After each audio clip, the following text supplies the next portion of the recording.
हो गया है। आज हफ्ते का रोज है मगर आज इंटर बैंक मार्केट बंद है, मगर ओपन मार्केट में डॉलर की कीमत जो है 123 रुपए और 124 रुपए के दरमियान आ गई है। 127, 128 और जो हाईएस्ट है 130 रुपए। इस हवाले से मुख्तलिफ बातें कही जा रही हैं। हमारे साथ मौजूद है मलिक बोस्तान साहब। हम इनसे जानते हैं कि ये मलिक साहब अचानक ही क्या हुआ है मार्केट में कि एकदम से रुपए की कदर जो है बढ़ गई है ओपन मार्केट में। इतफाक है, दोनों चीजें इकट्ठी हो गई हैं।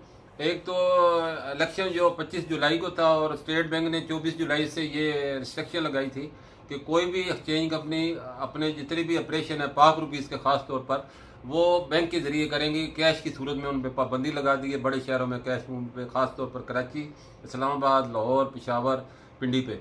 और उन्होंने कहा गया है कि जो भी आपकी पेमेंट आपने अपनी लोकेशन को भेजनी है या मंगवानी है तो बैंक के जरिए मंगवाएं। तो उससे जो है जो पाकिस्तान को ग्रे लिस्ट में शामिल किया गया था और पाकिस्तान पे ये पाबंदी लगाई गई अपनी इकानमी को डॉक्यूमेंट्री करें, एंटी मनी लैंडरिंग के खिलाफ सख्त एक्शन लें। तो एंटी मनी लैंडरिंग के कानून को देखते हुए स्टेट बैंक ने ये अब एक्शन लिया है। कोई भी एक्सचेंज कंपनी है या कोई भी आदमी अगर कोई भी पेमेंट लेके जा रहा है और उसको प्रूफ नहीं कर पाएगा तो वो उसकी फ्रीज हो जाएगी। तो पहले टारगेट जो एक्सचेंज कंपनी को रखा गया, उसके साथ ही रेंजर को, एफसी को और एफईए को ये अख्तियार दे दिए गए हैं कि वो कोई भी बंदा अगर अपनी पेमेंट प्रूफ नहीं कर पाता तो उसकी करेंसी को आप फ्रीज कर लें। तो इस वजह से जो गैर कानूनी मनी चेंजर थे, खास तौर पर जिनके 30,000 के करीब लोकेशन है पूरे पाकिस्तान में, वो लोग जो कि ब्लैक मनी या अपनी शनाख्त छुपाना चाहते थे उनके लिए ये चोर दरवाज़ा खुला हुआ था। वो एक्सचेंज कंपनी के बजाय गैर कानूनी मनी चेंजरों के साथ खरीदो फरोख्त करते थे। अब वो रास्ता जब बंद हुआ तो वो सारी की सारी सप्लाई हमारे पास आ गई है। और अल्लाह का शुक्र है, पिछले 2 दिन में हमारे पास पहले जो 1 से 2 मिलियन डॉलर भी हमारे बेचने के लिए कम होते थे, आज सरप्लस हो चुके हैं। और कल भी हमने 3 मिलियन डॉलर इंटर बैंक में सिलेंडर किए हैं। अब मंडे वाले दिन 5 से 6 मिलियन डॉलर आज हमारे पास सरप्लस हो चुके हैं जो कि इंटर बैंक में हम सिलेंडर करेंगे।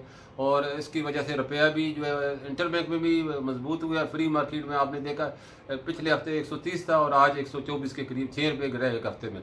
तो दूसरी जो पीटीआई की हुकूमत है वाज़ेह अख्तरियत में आई है और इमरान खान साहब ने बड़ा अच्छी स्टेटमेंट दी है जो कि लोगों को तवक्को नहीं थी कि वो इतनी पॉजिटिव बातें करेंगे। ज़ारे ये तकरीरें जो उनकी देखते थे पुरानी इलेक्शन वाली, वो कोई और इमरान खान था और इलेक्ट होने के बाद कोई और इमरान खान आ गया।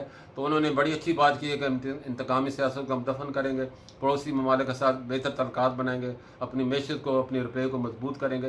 तो उनके बहुत बड़े सपोर्टर पाकिस्तान में भी हैं, बाहर भी बड़े सरमाएदार हैं जो कि इस वेट में कि अच्छी पॉलिसी लेके आए। तो बड़े पैमाने में जो आज उन्होंने कहा भी है कि अरबों डॉलर हम पाकिस्तान में लेके आएंगे। तो इन खबरों ने पाकिस्तानी रुपये को मजबूत किया और स्टेट बैंक के इक़दाम ने उसको तक़वियत बख्शी। बहुत बहुत शुक्रिया। ये मलिक बोस्तान साहब थे। अब सवाल ये पैदा होता है कि आया स्टेट बैंक का एफएटीएफ का मामला तो बहुत अरसे से चल रहा था। स्टेट बैंक ने ऐसे ही डेडलाइंस क्यों रखी जिससे एक सियासी जो स्टेट बैंक के फैसला है उसमें एक झलक नजर आती है कि हुकूमत की तब्दीली होते ही उसने एक ऐसी डेडलाइन मुकर्रर की कि रुपए की कदर में कमी हो। शमशाद अख्तर जब स्टॉक मार्केट में आई थी तो उस वक्त उन्होंने ये दिया था कि पाकिस्तानी करेंसी जो है ओवर वैल्यूड है और उसमें डिवैल्यूएशन होनी चाहिए। और उसके अगले दिन डिवैल्यूएशन हुई। और अब क्या ये जो निगरान हुकूमत है इसकी नाअहली है या इसकी सियासी मैनिपुलेशन है, इस बारे में कुछ नहीं कहा जा सकता। मगर ओपन मार्केट में जो रुपया है वो मजबूत हुआ है, पाकिस्तानियों के लिए अच्छी खबर है। और जो डॉलर है वो कमजोर हुआ है। इस हवाले से पाकिस्तान की मईशत में अभी तक फंडामेंटल कोई तब्दीली नहीं आई है। हो सकता है कि ये एक आर्जी फिनोमिना हो जो आगे चलकर जो है दोबारा मार्केट जो है वोलेटाइल हो जाए।